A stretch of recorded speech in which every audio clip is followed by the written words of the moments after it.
40,000 Londoners died in the Blitz over the course of a couple of years. 40,000. That is a lot. That is a lot of people, isn't it? I mean, no wonder the Brits still talk about it like it's still a thing.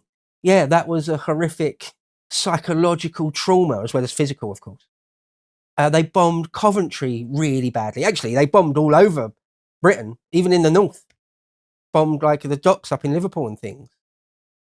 They bombed Newcastle. They bombed all over the place, but Coventry and well, London got it worse. London got it the worst. 40,000.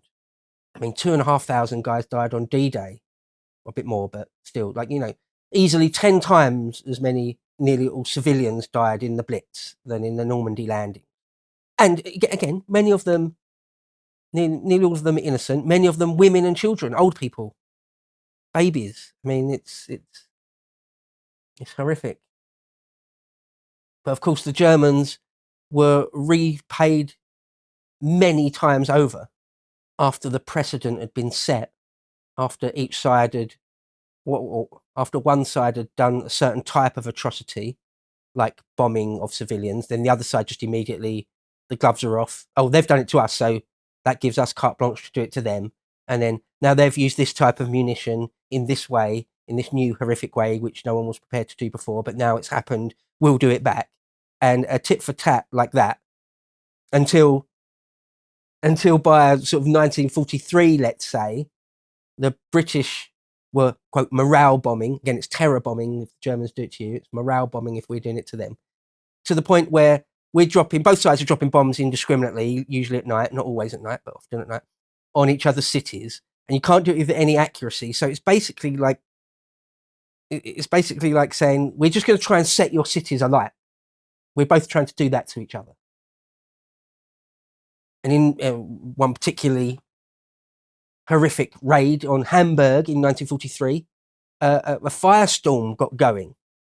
And what a firestorm is, essentially, is just that so many explosives and incendiaries are dropped that it creates so many fires all close to each other, and that the wind conditions are just right, that all these fires turn into one giant fire, sort of one fire that's the size of half the city, or the whole city, or a big portion of the city, many, many blocks wide, one fire. And it's so huge that it sucks in air from all around. So lots of people are suffocated. They might be on a bomb shelter, which wasn't blown up or burnt, but all the air is sucked out and you suffocate.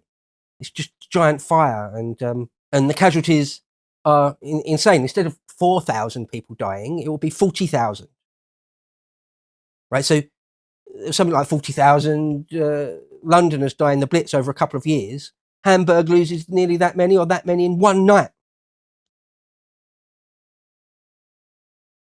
And the stories, I won't go into too many because it's just so gratuitous and so terrible. But, you know, bodies being, all the air sucked out of them and then burnt, and the body turns into like this small, shriveled, like midget, burnt, crisp thing, horrific. Body parts everywhere. Just people melted. People's gas masks melt into their faces. Again, all kids, lots of kids dying, of course, or anything that's alive, any animal, any pet, old people that can't get away, burnt alive, and it's just horrific. People turning up the next day that somehow survived with just parts of their family members to be buried, like going to church the next day. That the church may or may not have survived, but if it did survive, going to church and all you've got is a bucket with a bit of pelvis that used to be your husband or wife or mother or father.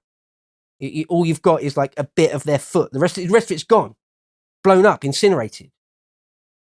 All you've got is just like a bit of spine that was once your closest loved one, and that's all that's left. I mean, we can barely, us moderns, us 21st centuryers, us moderns living in the 2020s have just never lived through such horror, have we? Or most of us.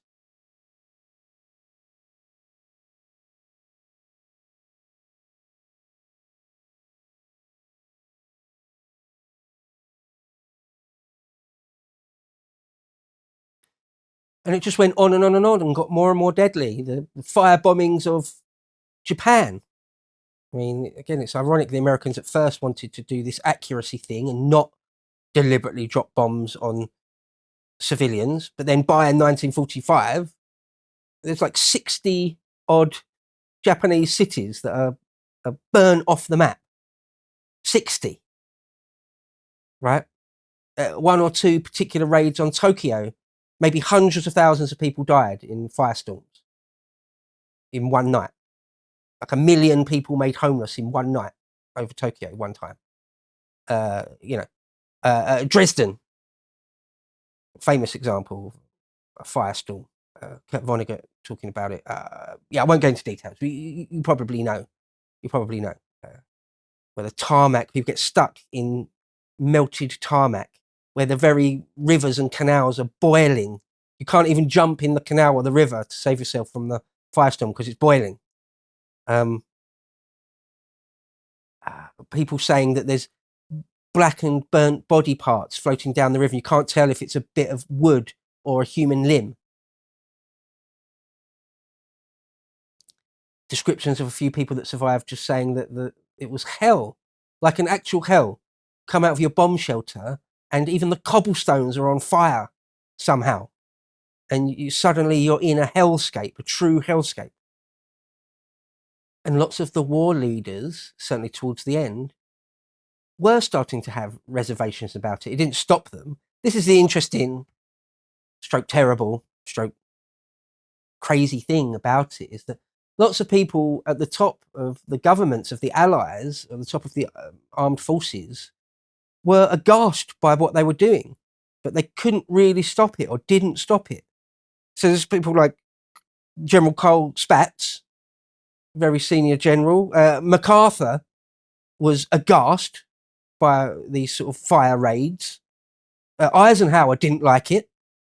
Even George Marshall, General George Marshall, famous for the Marshall Plan, George Marshall, he's the head of everything military in the US. He's MacArthur and Eisenhower's boss, and he didn't like it, but couldn't stop it. This logical insanity couldn't stop it. Even Harry Stimson, the Minister for War in the US. So if anything, if there's anyone between the president and General George Marshall, it's Harry Stimson. Harry Stimson could potentially have ordered George Marshall to stop doing it. He didn't, but he was also aghast. There's even an account of Churchill when he saw some 1944 era footage from the nose of a plane, and he saw one of the terrible raids over Germany, and he even said something like, "Good God, are we beasts? What are we doing?" It didn't stop, right? Dresden was in early 1945, wasn't it? So it didn't stop them. This monster had got out of control. Maybe if Roosevelt and Churchill had sort of cast iron will, and it became their policy to stop doing this, then it might have stopped, but they didn't. Once again, the thinking was, we have to bring the war to a conclusion as soon as possible at all costs. And Nazi Germany and Imperial Japan weren't giving in. Right? As I said, Nazi Germany didn't give in even after the Chancellery was taken. Dönitz continued for a little bit more, right? So they felt they had to keep, the Allies felt they had to keep going. It would be an atrocity not to keep going, right? As many war crimes and as many deaths, even of innocent people, as it takes to bring this war to a close at the earliest possible hour. The most insane trolley dilemma of all time, dialed up to the most absurd and grotesque scale. A madness, a real type of madness. Well, and then in the end, we know that the Germans were just completely invaded once the Red Army and the Allied armies had met. It was all over with. They couldn't keep resisting even if they wanted to. And in Japan, right, there'd been all these fire bombings, and then the Americans dropped the nuke. One thing to say about that, not that I'm defending it or anything, but many people said that, and I think it's not entirely wrong, is that a nuclear attack like Hiroshima or Nagasaki is actually less horrific than a giant fire raid, right? Less people will die.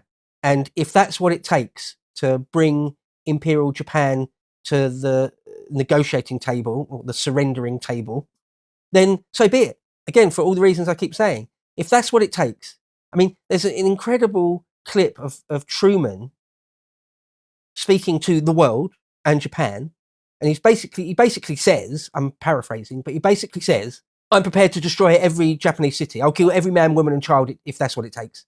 He doesn't quite say those exact words, but more or less. It's like, well, no, we will have complete surrender, unconditional surrender from you, and that's the end of the story. It's up to you how many of you die. And of course, it kind of is true to say, isn't it, that the nuclear bombing of Japan, which brought them to surrender, did save lots and lots of American soldiers and sailors who would have had to invade the main islands of Japan, which if Okinawa and Iwo Jima and various other places were anything to go by, then certainly hundreds of thousands, maybe into the low millions of American soldiers and sailors might have died to do that. So it saved their lives. Again, how many atrocities is worth preventing yet worse atrocities, right? You are weighing Japanese civilian lives against US soldiers' lives. What a mad situation to find yourself in. If you would like to see the full version of this premium video, please head over to lotuseaters.com and subscribe to gain full access to all of our premium content.